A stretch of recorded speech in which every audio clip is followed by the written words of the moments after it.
Assalamualaikum warahmatullahi wabarakatuh. Perkenalkan, nama saya Mia Audina dengan NIM 19121008081. Saya dari kelompok 2 kelas PAIC semester 6 UIN Sultan Maulana Hasanuddin Banten. Di sini saya akan menjelaskan materi tentang sikap toleranku mewujudkan kedamaian, di mana materi ini merupakan salah satu materi yang terdapat pada mata pelajaran Al-Quran Hadis. Nah, untuk poin yang pertama pada materi ini kita akan membahas mengenai tentang pengertian toleransi. Apa sih pengertian toleransi itu? Toleran adalah suatu sikap atau sifat suka menegang atau biasa disebut dengan menghargai, membolehkan, membiarkan, pendirian akan suatu pendapat, pandangan, kepercayaan, kebiasaan, kelakuan, dan sebagainya. Atau dengan kata lain, toleran juga bisa diartikan sebagai memberikan kebebasan kepada orang lain untuk bersikap atau berpendirian sesuai dengan keinginannya. Dalam ajaran Islam, bahwasannya manusia diciptakan Allah Subhanahu wa Ta'ala dengan bersuku-suku dan berbangsa-bangsa, sehingga memiliki kebiasaan yang berbeda-beda. Untuk itu, manusia juga saling menghargai agar terwujud kehidupan yang rukun, aman, dan sejahtera. Sebagaimana firman Allah dalam Quran Surat Al-Hujurat ayat 13 yang artinya, "Hai manusia, sesungguhnya kami menciptakan kamu dari seorang laki-laki dan seorang perempuan, dan menjadikan kamu berbangsa-bangsa dan bersuku-suku, supaya kamu saling kenal mengenal. Sesungguhnya orang yang paling mulia di antara kamu di sisi Allah ialah orang yang paling takwa di antara kamu. Sesungguhnya Allah Maha Mengetahui lagi Maha Mengenal." Di sini juga Rasulullah memberikan suatu contoh dalam bertoleransi sebagaimana yang sudah tercatat dalam sebuah sejarah. Pernah suatu saat para pendeta dari agama Nasrani datang kepada Rasulullah untuk mengetahui tentang agama Islam.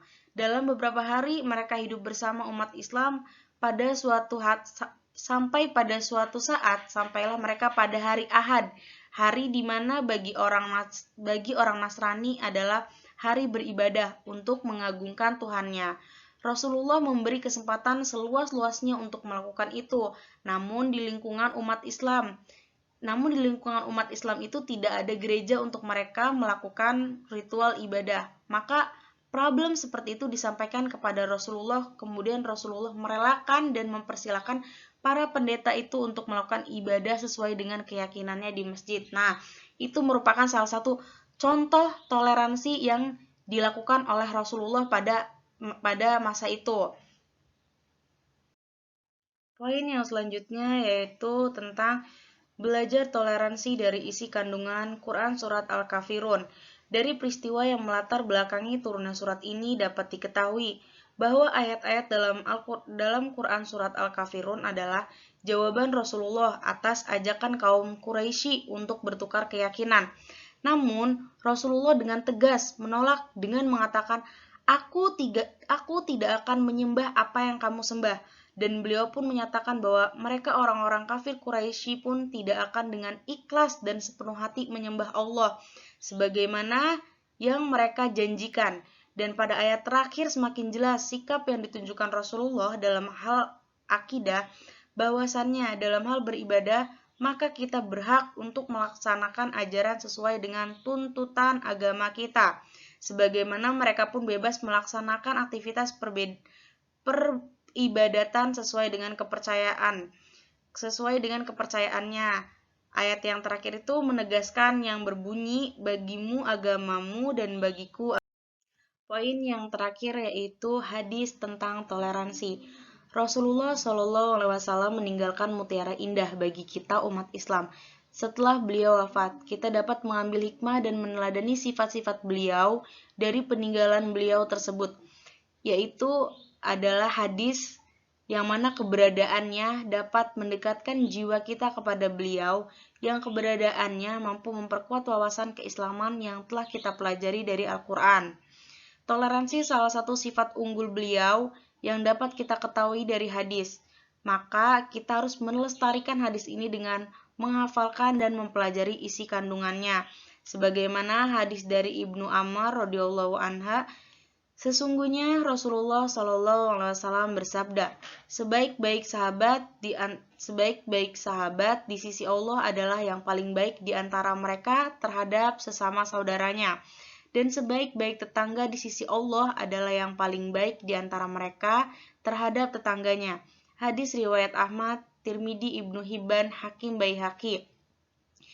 Dari hadis di atas dapat kita simpulkan bahwasannya seorang manusia mustahil dapat mengatakan bahwa dia bisa hidup tanpa orang lain.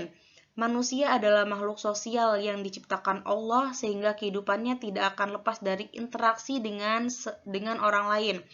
Baik itu interaksi dengan ayah, ibu, istri, anak, suami, saudara, teman, dan tetangga.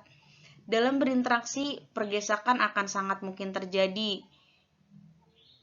Jika tidak ada antisipasi, hal ini dapat menimbulkan konflik dalam bertetangga. Misalnya, jika seorang tidak hati-hati dalam bersikap dan berucap, maka bukan tidak mungkin kesalahpahaman akan terjadi, karena masing-masing individu memiliki perbedaan-perbedaan yang jika kita tidak menghargai perbedaan tersebut dan saling ingin menang sendiri, merasa baik sendiri, merasa benar sendiri, maka tali persaudaraan pasti akan terputus dan kerukunan tidak akan bisa terjalin baik. Maka hadis tersebut mengingatkan kita agar lebih bisa memosisikan diri kita sebagai orang yang lebih bisa menghargai dan berusaha untuk bisa berbuat baik dengan tanpa meninggalkan batasan-batasan norma agama dan sosial yang berlaku.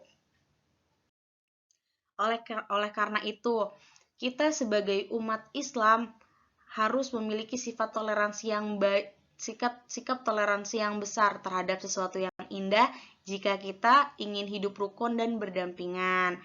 Mungkin itu saja materi yang bisa saya sampaikan, kurang lebihnya saya mohon maaf.